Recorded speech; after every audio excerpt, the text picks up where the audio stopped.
کہ اور ادھر آسانی سے 50,000 روپے تک کے قرضے مل جاتے ہیں، لیکن بیچارے جن لوگوں کو نہیں پتا ہوتا، میں آپ کو یہ ایک بڑا ہی افسوسناک بتاتا ہوں. شہری رحمان کا جو میاں ہے ندیم حسین، وہ بینکر ہے سٹی بینک کا، اس نے کمپنی بنائی تیز فائنینشیل سروسز، یا ہے ابھی تک موجود ہوگی کسی لوگوں کے ساتھ مل کے. ان کا جو سود کا ریٹ ہے نا جی، دیتے ہیں وہ ہفتے کے لیے لون ہے، 2 ہفتے کے لیے، 3 ہفتے کے لیے یا مہینے کے لیے. اس کے اگر سود کے ریٹ کو آپ سالانہ ریٹ میں ٹرانسفر کریں، وہ 680% سود ہے اسرار بھائی، 680% سود. مطلب کہ تقریباً وہ 55% ماہانہ، مہینے کا وہ سود چارج کرتے ہیں. مجھے لگتا ہے وہ کسی ندیم حسین، شہری رحمان جیسے لوگوں کے ہاتھے چڑھ گیا ہوگا، یا کسی بیچارے پٹھان کے ہاتھے چڑھ گیا ہوگا جو پیسے، یا نہ پٹھان کے نہ بھی ہوں. میں خود آپ کو ایک اور سناتا ہوں. جب میں ان کے ساتھ ایک قسم کا آنرری انہوں نے مجھے ایک دیا تھا کہ آپ جائیں، میں گیا تھا. مجھے ایک صاحب کہتے ہیں کہ یہ ڈاکٹر صاحب نے بتایا کہ انہوں نے جو لوگوں میں اس طرح کے شہری رحمان کے میاں سے ندیم حسین کی کمپنی تیز فائنینشیل سروسز ٹائپ کمپنیاں تھی، اس وقت تو نہیں تھی، سود لیتے تھے. تو انہوں نے ایک اور شروع کیا پروڈکٹ کہ ان کا سود لے کے واپس کرنا، اور ان کو بغیر سود کے ان کو قرضہ دے دینا کہ یہ وہ جا کے ان کا قرضہ واپس کر. تو جو ایک صاحب تھے جن کا کوئی میرا خیال ہے 5-10 لاکھ روپے قرضہ تھا، بڑا مصیبت میں تھا، تو جس نے اس کو سود دیا وہ اس گاؤں کی، اس محلے کی ایک عورت تھی. تو مجھے ڈاکٹر صاحب نے بتایا کہ بیشتر یہ جو سود دیتے ہیں 30-40% انٹرسٹ ریٹ، یہ عورتیں ہوتی ہیں، بیکاز ان کو سب کو پتا ہوتا ہے کہ گھر میں، اور عورتیں عورتوں سے مانگتی ہیں، مرد سے نہیں مانگتی، گھبراتی ہیں. تو جب اس کو ملنے گئے نا تو وہ پتہ ہے کیا کہتے ہیں؟ وہ کہتے ہیں جی وہ اعتکاف میں بیٹھی ہیں. مطلب وہ خاتون جو کہ 40-50% مہینے کا سود چارج کرتی تھی اس آدمی سے، وہ اعتکاف میں بیٹھی تھی جناب، اللہ سبحانہ تعالیٰ کی خدمت میں تھی. اور یہاں اس چیز کے اندر وہ عورت تھی جس کے متعلق اللہ سبحانہ تعالیٰ نے فرمایا ہے کہ میں نے اس کے خلاف جنگ کا اعلان کیا. آپ سوچیں. اور یہ سر، یہ اس لیے کہ آپ سمجھتے ہیں کہ اس طرح کی جو کمپنی ان کے اوپر پابندی لگنی چاہیے؟ بالکل لگنی چاہیے. میں تو حیران ہوں کہ یہ تیز فائنینشیل سروسز اور بھی بڑھ رہی ہوں گی، بہت کمپنیاں آ گئی یہ اسپیس میں. یہ کس کو کرتے ہیں؟ یہ سب سے جو کمزور، سب سے ولنریبل، سب سے مصیبت زدہ، بالکل جن کے پاس کچھ بھی نہیں ہوتا گروی رکھوانے کے لیے، یہ ان کو پکڑتے ہیں. اب یہ شرح اتنی زیادہ سود کی کیوں رکھتے ہیں؟ کہ ان کو پتا ہے کہ بہت لوگ ڈیفالٹ کرتے. تو انہوں نے کہا کہ جی اگر ہم نے 100 بندوں کو کیا نا تو 50 بندے ہمیں واپس بھی نہ کریں نا، وہ جو 50% ہمیں واپس کریں گے ان سے ہم سالانہ 600، 650، 687. یہ تو تباہی ہے. یہ تو اس کے اوپر تو میرا خیال ہے کہ ویسے ان کے خلاف سر یہ کریڈٹ کارڈ، جو کریڈٹ کارڈ ہے وہ بھی اسی قسم کی ایک چیز ہے نا. کریڈٹ کارڈ کا انٹرسٹ ریٹ ہائی اس لیے ہوتا ہے کہ ڈیفالٹ ہوتا ہے، ٹھیک ہے جی. وہ اس لیے 20، 25، 30، 40، 50، پاکستان میں تو اب نارمل ریٹ 50 ہے، پتہ نہیں کریڈٹ کارڈ ریٹ شاید 70-80% ہوگا سالانہ، شاید 100 ہوگا. تو ان کو پتہ ہے کہ لوگ یہ پیمنٹ. تو سر یہ اور یہ جو عمران نے احساس کا پروگرام کیا تھا، یہ ٹارگیٹڈ ہی سب سے ولنریبل لوگ، سب سے مصیبت زدہ، سب سے بیچارے جو بالکل جن کا کوئی آسرا نہیں، کہیں سے کوئی سپورٹ نہیں، یہ ان کے لیے تھا کہ ان کو گھر کی نشو نما کے لیے پیسے دے، ریڈی والے کو بغیر سود کے دے کہ وہ ریڈی لگا سکے. بیچارے بالکل جن کے پاس کوئی پیسہ نہیں ہے ان کو اسکالرشپ دیں، اسکول میں پڑھ سکیں، اسپتال میں اپنا یہ جو صحت کارڈ ہے. مطلب آپ سوچیں اس آدمی کو یہ دو ہمارے بالکل جانور نما فوجی چیف باجوہ اور عاصم منیر نے، ایک نے نکالا، دوسرا اس کو نکالنے کے چکر ہے. مطلب سفر تو لوگ کر رہے ہیں. اسرار بھائی ہمارے مورل ٹیمپلیٹس ٹوٹ گئے ہیں. ہمارے جو اقتدار کے اخلاقی جو زاویے ہیں، جو ہمارے حدود ہیں، جو ہمیں سکھایا جاتا تھا جب ہم بچپن تھے، سچ کیا ہے، جھوٹ کیا ہے، رشوت نہیں لینی، یہ نہیں، وہ ٹوٹ چکے ہیں، وہ ہے ہی نہیں. بڑے یہ بڑے اس وقت سروے تو مجھے ایسا جرنیل لگ رہا اور ہے کہ جیسے ایک حیوانی معاشرہ جو ہے نا وہ ہمارا ہم لوگ اٹ ترتیب دے از. چکے ہوئے ہیں. میں اور آپ یہ کو بتا، رحمانی معاشرہ نہیں ہے، یہ رحمانی تو بالکل نہیں اور ہے. سوال نہیں پیدا ہوتا. اور امجد ثاقب جیسے لوگوں کو، ایدی جیسے لوگوں کو، انڈس ہاسپٹل والے لوگوں کو، چائلڈ لائف فاؤنڈیشن جیسے لوگوں کو، ان لوگوں کو، ٹی سی ایف کو، سٹیزن فاؤنڈیشن کو، ان کو تو سر جو کیا ہے نشان حیدر دینے چاہیے. ہم تو صحیح فوجیوں کو بات. دیتے نشیں. ان اصل ہیرو لوگوں کو یہ لوگ دینے، ہیں. ان اصل لوگوں ہیرو کو یہ دینے لوگ. چاہیے سر، جو ان لوگوں نے اپنی زندگیاں، اپنی ذات، اپنی ہر چیز جو ہے انہوں نے خرچ کر کے جو دنیا میں یہ child life foundation, doctor Naseeruddin Mahmood آپ دیکھیں، اتنے شریف، اتنے بھلے آدمی، اتنے بالکل ہمبل. وہی امجد ثاقب ہے. میں انڈس والے کو نہیں ملا، ایدی صاحب کو میں خود ملا. اور بائی انڈس دا وے والے بھی ایدی بہت بڑا صاحب کو، کام کر رہے ہیں. سر ایدی صاحب کو جب میں ملا میرے ساتھ پتہ کون تھی سر؟ گیس کریں. میں نے ٹھیک ہے اب گیس کر لیں. ہاں. شہری رحمان. میں کہنے والا تھا لیکن میں یہ اس لیے رک گیا کہ وہ اتنی خوش نصیب نہیں ہو سکتی. نہیں سر، خوش نصیب تھی اور بڑی اچھی عورت تھی اور بڑی دلیر عورت تھی اور بڑا میں نے تو دکھ جب سے رکھنے دیکھا ہے والی. وہ اسی طرح کی یہ سر جب بنگش کالونی میں آگ لگائی گئی، پورے بہت دہشت گردی پھیل گئی کراچی میں، یہ میں شاید 84 یا 85 کی بات کر رہا ہوں. کراچی بند ہو گیا 2-3 دن، سارے اخبار بھی نہیں چلتے تھے. تو میں نے شہری نے کہا یار شہری کچھ کرنا چاہیے. اس نے کہا پیسے اکٹھے کرتے ہیں. ہم سر در در گئے، کھٹکھٹائے. ہم نے کمپنیوں کے دفتروں میں ہم نے کچھ پتہ نہیں 30-40-50 لاکھ روپیہ اکٹھا کیا ان لوگوں کے لیے جن کے گھر تھے. اور ہم ایدی کے پاس دینے گئے تو پوچھنے گلیوں میں چلتے چلتے جا رہے تھے ایدی کو دینے کے لیے. ہمیں پتہ ہی نہیں تھا کہ کدھر ہے جی، وہاں ہے وہاں ہے وہاں.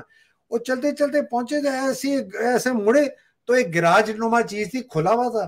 ایک نیچے جس طرح وہ پرانی گاڑی کی سیٹ نہیں ہوتی سر، اس طرح کی ایک سیٹ تھی. اس کے اوپر ایک بابا بیٹھا، ایدی صاحب خدا کی قسم ایسے میں کو زمین سے تھوڑا سا اونچا. تو ہم بڑے کہے جی 50 لاکھ روپیہ. ہاں یہ شہید نے کہا جی میں کہا جی صاحب. انہوں نے کہا صاحب جی جی یہاں رکھ دیں، ہلکی سی آواز یہاں رکھ دیں. اچھا اب ہم بیٹھے کہ بھائی ایدی صاحب ہم سے پوچھے، ایدی صاحب یار کیسے دیتے جائیں اب. مطلب میں یہ نہیں کہہ رہا، مطلب میں کہہ رہا ہوں مطلب he was focused on help. ٹھیک ہے نا؟ وہ یہ نہیں ہے کہ اچھا بڑی مہربانی جی فلانا آئے آپ چائے پیئیں گے، یہ وہ نہیں. اچھا ایدی صاحب بڑی مہربانی جی وعلیکم السلام. مطلب آپ نے اپنا کام کر دیا، اب ہمیں کام کرنے دیں اپنا. ہاں جی آپ اپنا کام کر دیا، آپ جائیں. ٹھیک ہے اسرار بھائی یہ وہ شری بھی تھی، یہ میں نے اس کی وہ بھی شکل دیکھی ہے اور اس کی میں نے آج والی نہیں شکل مانتا. میں مطلب جو سود خور ہے نا جی، جو سود خور ہے اور اس طرح ظالمانہ قسم کا سود خور ہے، میں تو اس کو کبھی نہیں مان سکتا اور نہ ہی میں اس کی کبھی عزت کروں گا. کیونکہ جو اللہ کے ساتھ جنگ کر رہا ہے اور اتنے بھیانک انداز سے جنگ کر رہا ہے اور اسی کی بنیاد پہ کھا رہا ہے اور اسی کی بنیاد پہ سیاست کر رہا ہے، I'm sorry میں سر اس طرح ڈاکٹر اسرار کسانہ صاحب، آپ ڈاکٹر بھی ہیں میرے نظر میں. ڈاکٹر اسرار کسانہ صاحب میں آپ کو ایک بات بتاؤں، جو غربت ہے نا، یہ اگر کوئی لوگ اللہ کرے یہ سن رہے ہو پروگرام، میں تو بہت انسسٹ کر، جب غربت کی لکیر سے نیچے پہنچتے ہیں، اور یہ ساری ریسرچ بتاتی ہے اور میں نے اس کو کنفرم کیا ڈاکٹر امجد ثاقب سے، کہتے ہیں جی غربت کی لکیر سے آپ جب نیچے جاتے ہیں تو سب سے پہلے جو خاندان میں جو مرد ہوتا ہے ہمارے پاکستان کے، وہ چونکہ سٹریس میں آتا ہے تو وہ پھر نشہ کرنے لگتا ہے، سستا نشہ کرتا ہے، ہیروئن میں چلا جاتا ہے، فلانا بہت سٹریس میں سگریٹ پیتا ہے. اس کے بعد وہ چھوٹی چوری میں چلا جاتا ہے، اس کے بعد وہ بڑی چوری میں چلتا ہے، اس کے بعد سر بہت ہولناک بات کر رہا ہوں اللہ مجھے معاف کرے، اس کے بعد اس کے خاندان کی عورتیں اور بچے جو ہیں اپنے جسم بیچنے لگتے ہیں، اس لیے کہ اتنی مصیبت آ جاتی ہے ان کے اوپر کہ صرف اپنے آپ کو سروائیول کرنے میں.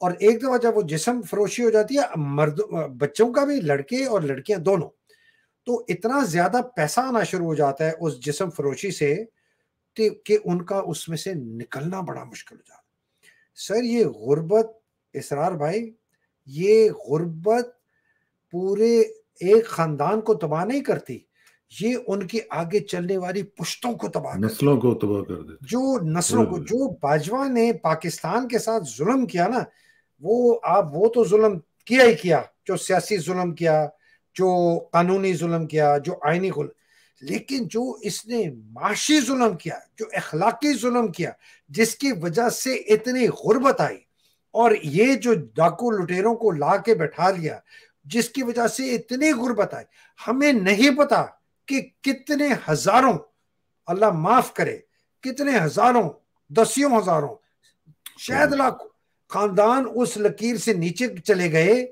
اور اپنے آپ کو صرف بچانے کے لیے انہوں نے نشہ کرنا شروع کر دیا، کرائم میں چلے گئے اور اپنے جسم کی فروشی کر دی، اور پتہ نہیں یہ خاندان وہاں سے باہر کب نکلیں گے۔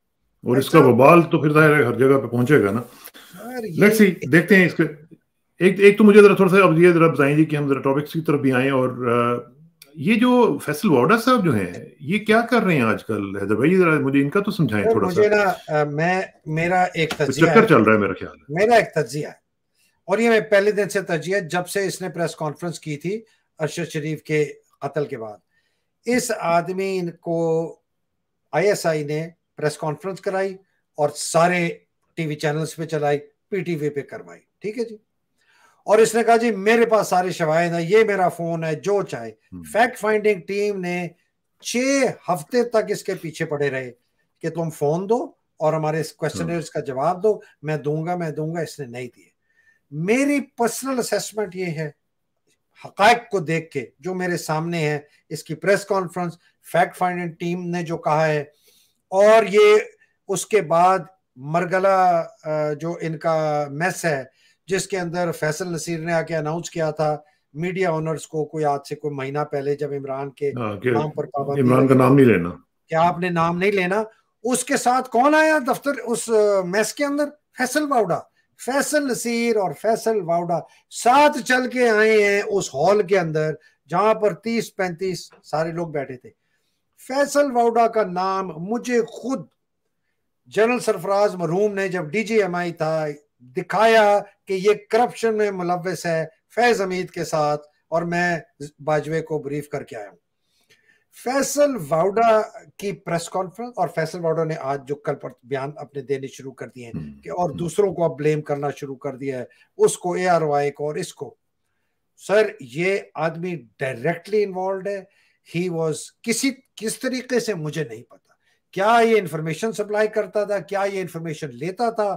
اس وقت شاید لوگوں کو پتہ نہیں تھا کہ یہ دشمن ہے یا دوست ہے، تھا یہ دشمن، ہو سکتا ہے یہ انفارمیشن لیتا ہو اور یہ سپلائی کرتا ہو آئی ایس آئی کو، آئی ایس آئی پھر وہ کینیا کی انٹیلیجنس ایجنسی کو سپلائی کرتی ہو، ایٹسیٹرا۔ یہ مجھے نہیں پتا، مجھے یہ پتا ہے کہ اس آدمی کا ڈائریکٹ تعلق ہے ارشد شریف کے قتل سے، جس طرح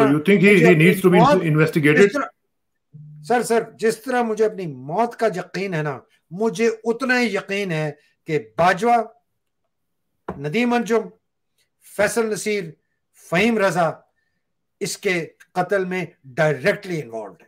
میں سر یہ بہت بڑی بات کر رہا ہوں، میں قسم نہیں کھا رہا، لیکن جتنا مجھے یقین ہے کہ میری موت آنی ہے، مجھے اتنا یقین ہے کہ باجوہ، ندیم انجم، فیصل نصیر، فہیم رضا، ان 4 کا تو میں آپ کو بس اتنی گارنٹی دے سکتا ہوں جتنی میری اپنی زندگی کی۔ یہ انفارمیشن کی بیس پہ آپ کر رہے ہیں یا آپ انالیسس کی بیس پہ کر رہے ہیں؟ سر باجوہ، ندیم انجم، فہیم رضا تو انفارمیشن ہے، سب کو پتا ہے، کوئی چھپی تو نہیں نا۔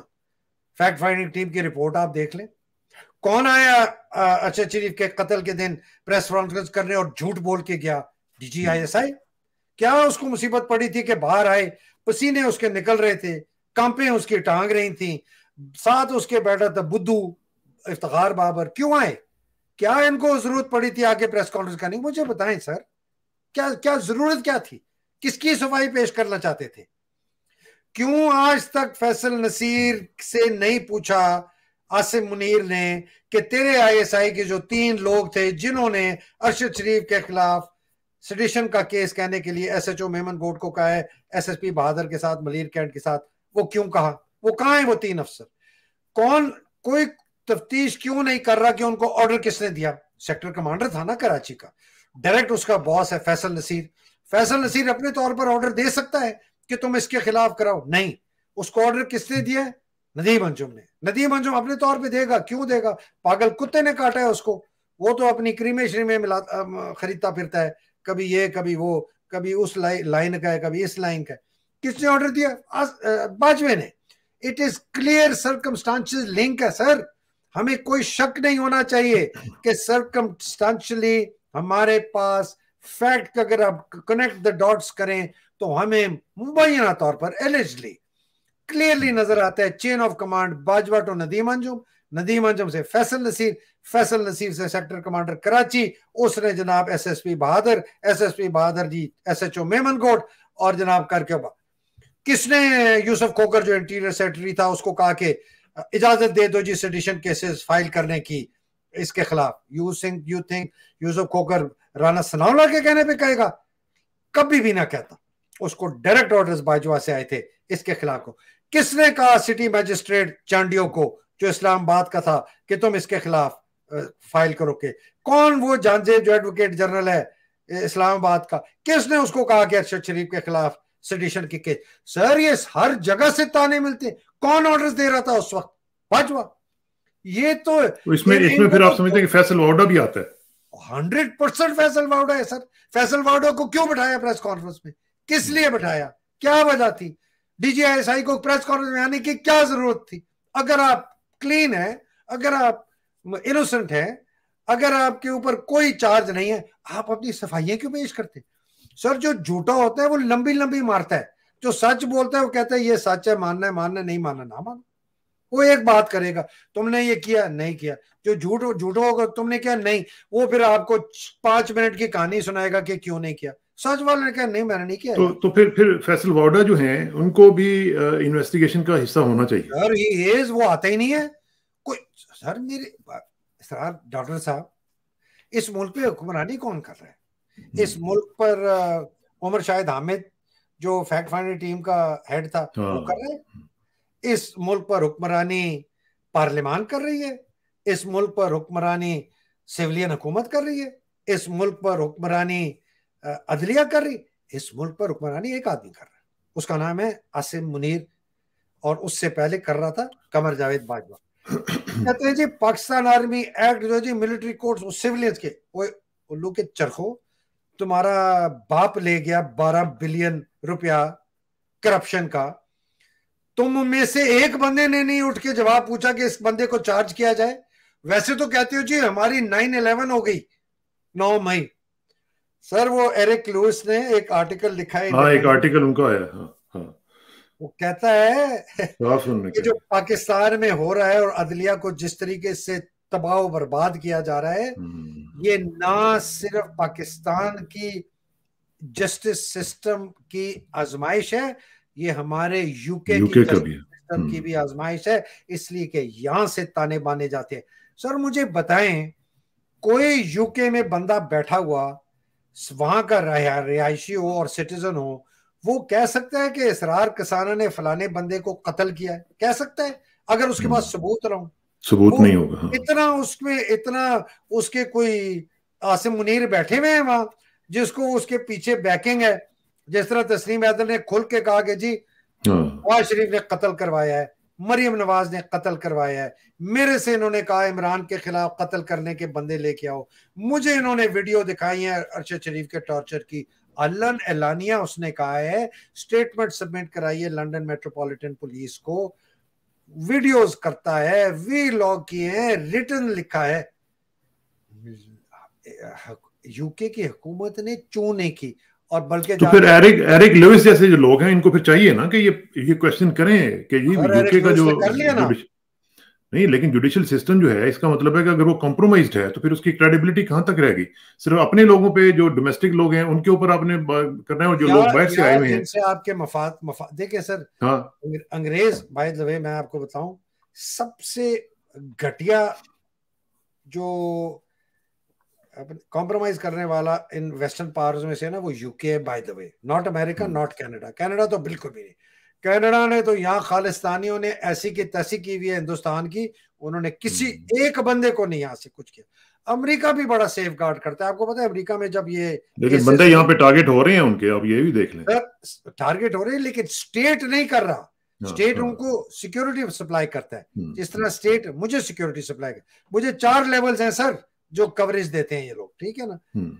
امریکہ میں جب یہ کیسز فائل ہوئے میرے اور معید اور وغیرہ وغیرہ کے خلاف, آپ کو پتا ہے ایف بی آئی نے وزٹ کیا کہ ہم آپ کے لیے کچھ کر سکتے ہیں. شاہین صاحبائی نے میرے پروگرام میں کہا ہے کہ جب ان کے خلاف مشرف نے تھریٹن کیا, ایف بی آئی ان کے پاس آئی اور ان کو کہا کہ ہم آپ کو ڈیفینڈ کریں گے. یہ یو کے جو ہے نا سر, یہ بگ ہے, یہ کمپرومائز میں کرتے ہیں. حیران ہوں. وہ عادل راجہ کے ساتھ ان کا مقصد تھا مجھے پکڑنا, ان کی انٹائر فوکس تھا کہ کسی طرح حیدر مہدی کو پکڑا جائے, ٹھیک ہے نا. تو I am very disappointed with the U K system اور جوڈیشل سسٹم. نہیں سر. ہاں ٹھیک. اچھا سر, یہ ذرا مجھے بتائیں کہ یہ جو اب صورتحال بن رہی ہے, ایک تو یہ ہے کہ شہباز شریف صاحب نے احسان کیا ہے اور انہوں نے کہا کہ ہم اگست کے مڈ میں چلے جائیں گے 14 اگست کو, اور ساتھ ساتھ ہم یہ بھی دیکھ رہے ہیں کہ جو آئی ایم ایف کی ڈیل ہے اس کے بارے میں بھی پی ایم ایل این کے اندر سے کچھ جو خبریں آ رہی ہیں وہ بھی بڑی عجیب طرح کی آ رہی ہیں کہ نواز شریف جو کیمپ ہے وہ نہیں چاہتا تھا کہ آئی ایم ایف ڈیل ہو, اور ظاہر ہے اس کو ریپرزینٹ کر رہے تھے اسحاق ڈار صاحب, اور اسی وجہ سے آئی ایم ایف کے متعلق وہ غلط باتیں بھی کر رہے تھے. یہ شہباز شریف نے خود جا کے یہ کہا جا رہا ہے, یہ پی ایم ایل این کے لوگ اندر سے کہہ رہے ہیں کہ شہباز شریف نے پھر پرسنلی اس میں انٹروین کیا اور کہا جی کہ نہیں, آئی ول میک شیور کہ ہم یہ ڈیل لیں اور اس کے مطابق چلیں. اب جو پی ایم ایل این کے اندر ایک ڈویژن نظر آ رہی ہے, ایک جو شہباز شریف گروپ ہے وہ کہہ رہا ہے کہ ہم نے واپس آنا ہے, دوسری طرف حفیظ اللہ نیازی صاحب جیسے لوگ ہیں وہ جو کہہ رہے ہیں جی کہ نہیں, یہ طے ہو گیا ہے کہ اگلا پرائم منسٹر جو ہے وہ نواز شریف ہے and he is coming back as a prime minister of Pakistan. تو یہ جو صورتحال ہے اس میں آپ دیکھیں نا, یہ ہماری جو انٹیلیجنس ہے, اپنی پاکستانی قوم کی انٹیلیجنس ہے, اس کے اوپر کویسچن اٹھایا جا رہا ہے کہ پھر ایک دفعہ ایک بندہ امپوز کیا جائے گا باہر سے لا کے. سر بھائی تھا یہ جو آپ نے بہت اچھی بات کی نا, پہلے تو آئی ایم ایف کا ایک میں ذرا آپ کو کلیئرٹی بتا دوں. آنیسٹلی ویسے اگر یہ نہ ہوتا نا تو سپٹمبر میں ہم ڈیفالٹ کر جاتے اور میسف اتنی تباہی ہونی تھی پاکستان کے اندر کہ اندازہ نہیں لگا سکتے. میں پرسنلی بہت خوش ہوں کہ یہ ہماری لیکوڈیٹی کرنچ نہیں ہوئی ہے اور اس سے ہمیں ایک بریتھنگ سپیس مل رہی ہے, بیکاز رگڑا جانا تھا غریب. یہ کمبخت الو کے چرخے, یہ سالے ذلیل ترین کمینے لوگ, یہ نہیں, انہوں نے ذلیل ترین پارٹی بھی ایک بنائی ہے, یہ کبھی نہ بچتے, ان سے ان کے اوپر کوئی اثر نہ ہوتا. $34 بلین سر ہم نے ایک سال میں دینا ہے, کہتے ہیں 28 بلین, لیکن میں آپ کو آج میرے سے لکھ لیں نمبر, $34 بلین ہمیں اگلے 12 مہینے میں دینا ہے. ان کا باپ بھی نہیں دے سکتا. یہ آئی ایم ایف, یہ آپ کو سر میں آپ کو بتاتا ہوں, $4.5 بلین ہماری ریمیٹنسز کم ہوئی ہیں سر, اور $4.3 بلین ہماری ایکسپورٹ کم ہوئی ہے. $8.7 بلین تو ویسے ہی ہم نے ہار گئے پچھلے 14 مہینے میں, ہم لوز کیا اس حکومت کی وجہ سے. اوپر سے $3 بلین کا انہوں نے لون لیا. $11.7 بلین کا ٹیکہ لگ چکا ہے آپ کو.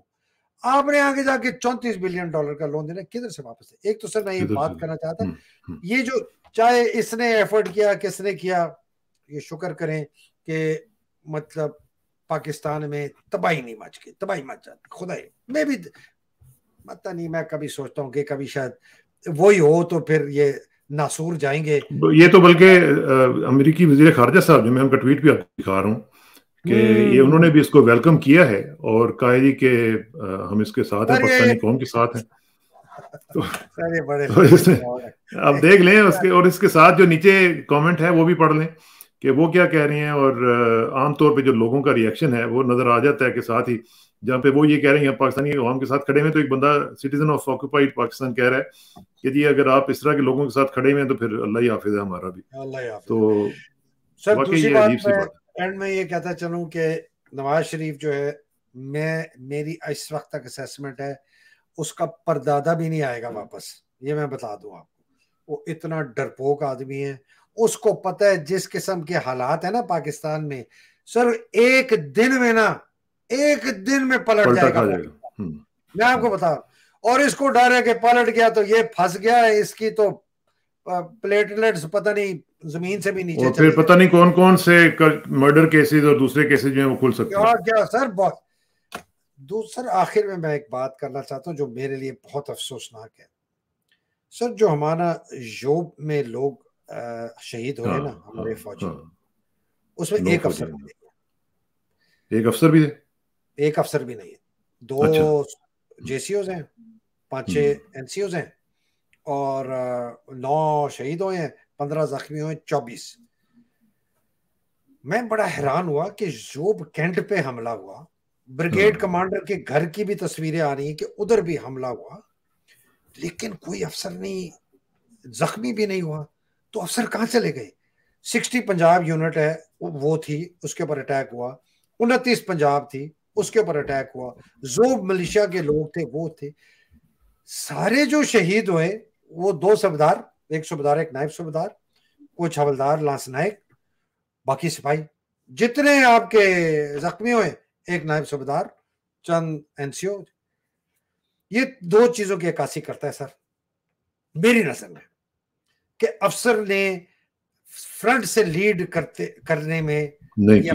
اور یہ بائی دا وے سر مجھے پچھلے 1-1.5 سال سے اسرار بھائی لوگ بتا رہے ہیں کہ کوئی فوجی افسر اپنا جو ہے نا، جو میجورٹی ہوں گے بیچارے میرے آپ جیسے پاگل جو کہ کہیں گے نہیں جی ابھی تک ملک کے لیے ہمیں کرنا ہے، کہتے ہیں جی ان کی ماں مر جاتی ہے جب پوسٹنگ ہوتی ہے، کل کے کوشش کرتے ہیں کسی طریقے سے جو یہ علاقہ ہے نا ادھر سے نکل جائے. دوسری سر میسو یہ بتاتی ہے کتنی کمزور ہو گئی ہے فوج کی ٹریننگ، فوج کا انٹیلیجنس کا سسٹم، فوج کا سیکیورٹی کا سسٹم، کہ اتنا بڑا حملہ، اتنا بہت بڑا حملہ تھا سر، یہ اس کو پریمپٹ نہیں کر سکے، اس کو دیکھ نہیں سکے، ان کے پاس کوئی خبر نہیں آئی. کیوں نہیں آئی؟ اس لیے کہ عاصم منیر جو ہے وہ بیٹھا ہوا ہے یہاں ملک ریاض کے ساتھ، وہ بیٹھا ہوا ہے ترین کے ساتھ، وہ شہباز شریف کے ساتھ بیٹھا ہے، اس کا ڈی جی جو کاؤنٹر انٹیلیجنس ہے سی، یہ الو کا چرخا فیصل نصیر، یہ موٹا، یہ ادھر پیچھے پڑا ہوا ہے سیاست دانوں کے. اس کا جو ڈی جی آئی ایس آئی ہے وہ ایک تو عاصم منیر کو مارنے کے چکروں میں ہے، خود آرمی چیف بننے کے چکروں میں ہے. یہ سر یہ فوج کو انہوں نے بالکل تباہ برباد کر دیا ہے. اگر کسی کو ابھی بھی نہیں سمجھ آئے گی نا کہ یہ فوج کے اندر کتنی ڈیٹیریشن ہو گئی ہے، یہ جو حملہ ہے نا سر، دیکھیں سر حملے ہوتے ہیں، یہ نہیں ہے کہ حملے نہیں ہوتے، حملے ہوتے ہیں، لیکن اتنے زیادہ اس سٹیج پہ جبکہ وہ میس سکیل کی ٹیررزم نہیں ہو رہی، ابھی وہ میس سکیل ٹیررزم نہیں ہے. آپ نے کیسے اجازت دی؟ اس لیے کہ آپ کے گارڈز ڈاؤن ہیں، بہت کمزور ہے، آپ کے افسر جو کرنل بریگیڈیئر جنرل ہوتے ہیں بزدل ہیں، دلیر نہیں ہیں، بیکاز یا تو وہ بالکل چپ والے لوگ ہیں، بولتے نہیں ہیں سامنے، یا کرپٹ ہیں. یہ 2 لوگ ہیں، دلیری ہے نہیں. فوج میں دلیری ختم ہوگی، مجھے کوئی دلیر بندہ نظر نہیں آتا، سب کے سب جو ہے نا چوہے. یہ میجر جنرل وغیرہ اوپر کوئی سے پوچھو یار کیا خیال ہے، یار یہ پاکستان، یار ہم سے نہیں بات کرو. I am not involved. Oh, why are you not involved? Your bloody army chief is destroying Pakistan اور تم کہتے ہو I am not involved. کیسے تم انوالوڈ نہیں ہو؟ تمہاری وجہ سے تو یہ بیٹھا ہے آرمی چیف، تمہاری طاقت کی وجہ سے تم آتے ہیں. تم نے 3 میجر جنرل کو نکالا، 1 لیفٹنٹ جنرل کو نکالا، 6-7 بریگیڈیئر کو نکالا. ہمیں آج تک پتہ ہی نہیں ہے کہ چارجز کیا لگے ان کے اوپر، بتائیں نا ہمیں. سلمان فیاض غنی پہ چارج کیا ہے، 10 ڈیو کمانڈر 11 ڈیو کمانڈر ڈی جی رینجرز پہ چارج کیا ہے، یہ جو 4 کور کا چیف آف سٹاف ہے لاہور والا وہ، 10 کور والا پنڈی والا وہ، 111 بریگیڈ کا جو کمانڈر ہے وہ، 104 بریگیڈ کا جو کمانڈر ہے. ہمیں چارجز بتائیں، کھل کے بتائیں نا. ویسے تو آپ کہتے ہیں جی ملٹری کورٹس میں ہم ٹرائی کریں گے، ہمیں بتائیں ان کا ٹرائل ہو، ہمیں بتائیں انہوں نے کیا کیا ہے. ان کی نااہلی تھی، ان کی دشمن سے فراری تھی، یا ان کو پاکستان سے محبت تھی، انہوں نے کہا ہم یہ نہیں کام کریں گے، ہم وہاں پہ فائر نہیں کریں گے. کیا کیا انہوں نے جن کی وجہ سے؟ سر بھائی ٹھیک پتہ چلنا چاہیے، ان کو نہیں چھوڑنا سر، ان کو نہیں چھوڑنا سر. یہ کفار کی فوج ہے سر، یہ افواج پاکستان نہیں ہے سر، یہ افواج کفار ہے. انہوں نے آئین بھی توڑا ہے، انہوں نے قانون بھی توڑا ہے، اور انہوں نے ہماری جو اسلامی اقدار ہیں انہوں نے ان کو بھی توڑا ہے. ہماری ماؤں بہنوں بیٹیوں کی عزتیں لٹوائی ہیں. ہم نہیں معاف کریں. آپ نے اقدار کی بات کی ہے تو جاتے جاتے ہماری یہ بھی اقدار تھی کہ اگر کوئی آدمی جیل میں ہوتا تھا اور اس کا کوئی قریبی عزیز فوت ہو جائے تو اس کو پیرول پہ چھوڑا جاتا تھا. شہریار افریدی صاحب کی پہلے بھائی ان کی ڈیتھ ہوئی, اب ان کی سسٹر کی ڈیتھ ہوئی ہے اور ان کو پیرول پہ نہیں جانے دیا گیا. یہ ہماری اقدار کے بھی انتہائی خلاف بات ہے. میرا خیال ہے اور میری اپیل ہوگی کہ تمام اتھارٹیز جو ہیں اس کے بارے میں کریں اور غور کریں اور دیکھیں کہ یہ وقت کسی پہ بھی آ سکتا ہے, کل کو ان کے اوپر بھی وقت آئے گا. تو اللہ تعالیٰ معافی دے, ہمیں اس کے بارے میں سوچنا چاہیے. لیکن بہت بہت شکریہ حیدر بھائی, انشاءاللہ آپ سے رابطہ رہے گا. اور آخر میں دعا کہ میری عزت کے لیے کافی ہے کہ میں تیرا ہی بندہ ہوں, میرے فخر کے لیے کافی ہے کہ تو ہی میرا پروردگار ہے. تو بالکل اسی طرح جس طرح میں چاہتا ہوں مجھے بھی اسی طرح بنا دے جس طرح تو چاہتا ہے. سپردم بتومائے خیش رو تو دانی حساب کم و بیش. مجھے اسرار کسانوں کو حیدر مہدی صاحب کے ساتھ اجازت دیجیے. جلدی ملاقات ہوگی انشاءاللہ. اللہ حافظ. پاکستان زندہ باد.